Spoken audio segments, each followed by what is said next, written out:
Welcome to the Anti-Book Club again. So as I think I said in my intro video, I think I did, I am an actress as well. So I do read a lot of acting books, and I thought, hey, why not? I've not really seen a book channel talk about acting books and what acting books might be good. So I'll do that. I've read a lot of acting books. I'm currently rereading some, as well as scripts as well. So I'm gonna do those as well. I literally have like all of these shelves. This is all acting books and scripts. So yeah. So I want to do it, and I'm gonna start with this book. It's called The Power of the Actor. It's the Chubbuck technique, the 12-step acting technique that will take you from script to a living, breathing, dynamic character. I got this book ages ago, like literally maybe like 10 years ago. And I read it at the time, and there were some things in this book that I really enjoyed. So the 12 steps are the overall objective, the scene objective, obstacles, substitution, inner objects, beats and actions, moment before, place and fourth wall, doings, inner monologue, previous circumstances, and then let it go. So all of this is actually all things that you will probably have maybe seen in some other way, shape, or form in acting classes. Like certainly, hopefully, you'll know about having an overall objective and a scene objective. You might know about like things like you know, the inner monologue, or almost like a sense of like, you know, what's happening, previous circumstances. This book dives a little bit more into specific things, like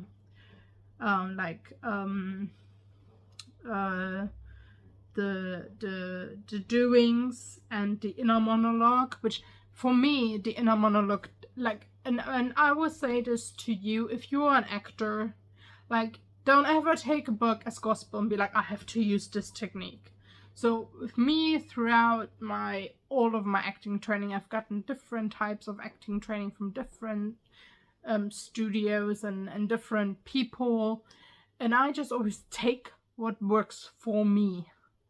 So I trained a lot in method acting with an amazing coach called Louise O'Leary from Standby Method Acting. I did a few 12-week acting modules with her, and she really goes into like relaxation. She taught me some amazing tools like rampaging, which so works for me. Like, it so works for me, but it doesn't necessarily work for everybody. Some people are like, what in the world is this?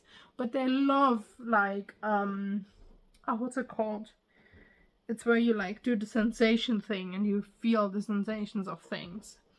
That doesn't work for me.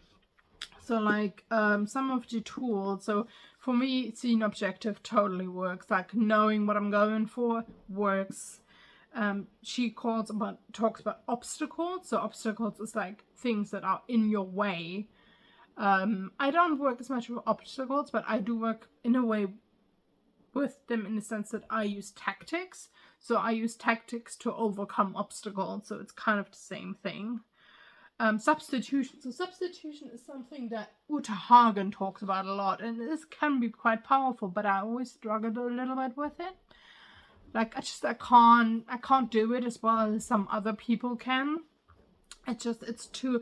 I'm already a very I'm a head actor. That's what Louise always told me. There's head actors and heart actors, and I'm a head actor. I'm very logical. I'm trying, and I actually need to lose that and become more of the heart. And when I'm in my head thinking about my substitutions and like my inner monologue, that's too much. I can't. It's like too much in my head. I can't do it. It does not work for me, so I don't use it. She talks about inner objects. So inner objects is an interesting one. So it's basically assigning things that in your scene you kind of have to use with like a personal meaning. And I do think that can work. sometimes. I don't think it can always work, but sometimes this might work. I think what works better for me is I work from the character out rather than from myself out. So for me, it doesn't help me to substitute who I'm talking to for somebody from my own personal life and give this map that I'm looking at something that actually it doesn't work for me. I'd rather really delve deep into the character, feel like that character is me, and then be like, this is who I'm talking to, and this is why this map is important to me. And that's what I prefer working at. Something that works massively for me is writing a story about my character, which is kind of just previous circumstances in a bit, where you're like, what happened to me before? You know, what are my given circumstances that I know have happened to me? What are the things that I'm imagining have happened to me? Like, who am I? Why am I existing? Because it gives me so much like rich things that I can use in my characterization.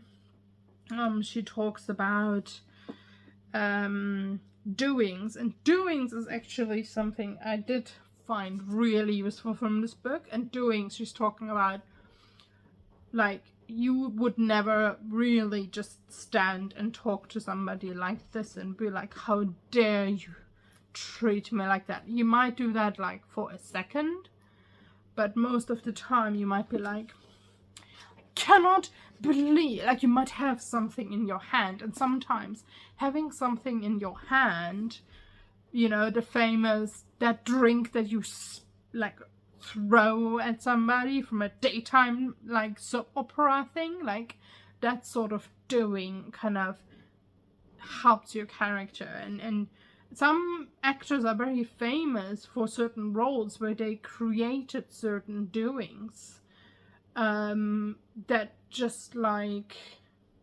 that really like enhanced their character because they just gave them a certain, I don't know, a certain doing that there was a, oh yeah, perfect example, Brad Pitt, who eats in every movie. Some people say it's like an oral fixation thing. Maybe it's just his doing. Like for example, in Ocean's 11, he's always seen eating really greasy, typical like strip type food, right? It's his character. It's for his character, and it works. It gives his scenes another dimension. So doings really works for me. So overall, so I read this book years ago. I was like, overall, there were some really good bits in there. There were some bits where I was like, cannot work with that. It will not work for me. It won't. But something that I really struggled with in this book is that Ivana Chubbuck, and many people really love her, like, and that might be you, and you might love her.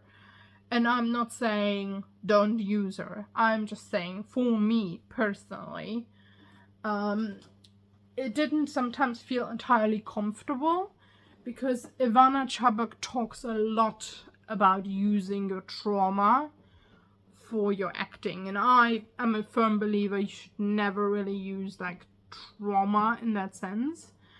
You should only ever use things that you've dealt with, that you're happy with, because otherwise you are gonna fall apart on that stage, right? If you tackle into something that you haven't dealt with, that gives you amazing emotions, but then the emotions will become too much. And I've seen actors do that. I have seen them just dip into something that was clearly very deep for them, and then it just fell apart on stage. And nobody likes watching that. So I felt really uncomfortable about the way Ivana was very much like, dip into your trauma and use your traumatic things. And she made some assertions throughout the book, like when she was talking about how to play a hooker, where she was like, clearly the hooker was sexually abused. And I was like, it's not always, like, she just made some very stereotypical assertions that I was quite uncomfortable with at times. And that kind of really made, sometimes somebody will say something in a book and I'll be like, that's just kind of really ruined the book for me. And that was a part of it. Like, some of the bits in this book are brilliant, but like her insistence on like bringing up sometimes weird stereotypes, or being like talking about a trauma and using your trauma, just like using that time when you were sexually abused and that sort of stuff. I'm like, no, we don't need to do that. Like, I mean, some actors do it, and really successfully, but it can really backfire, and it can really affect your mental health, right? So please don't do it. But yeah, so I felt really like I didn't fully enjoy this book. I then picked it up again, and I was like, hey, it's been years since I read this book. Let me reread it. Maybe I was being unfair. Maybe I was harsh. Maybe it was just where I was at that time in my life.